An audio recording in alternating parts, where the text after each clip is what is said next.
Yan, share lang mga kabandingting. Yung heater. Dahil yun nga, tinestingan natin ang problema, lumalabas yung tubig. Ito, pag binuksan natin, ayan, bubuksan ko. Yun, ayan ang mga kabandingting. Diyan lumalabas yung tubig. Okay, ayan o, umagos na. Okay, patayin natin. Tanggalin ulit natin saksak. Tapos, puting-tingin na natin yan. Okay. Paklasin na natin. Yan lang. Dahil ganun nga mga kabuting-ting yan, pinaklas na natin. Bali yung nangyari, nag-corrosion. So nag-corrosion, tapos yung gasket niya, na siyakap na siya ng corrosion, kaya nagtatagas.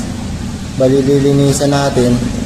Linisan ko muna to, tanggalin natin yung mga corrosion. Tapos ibabalik ulit natin. Ito yung mga corrosion niya, yung galaki niya. Yan. Ang ganyan.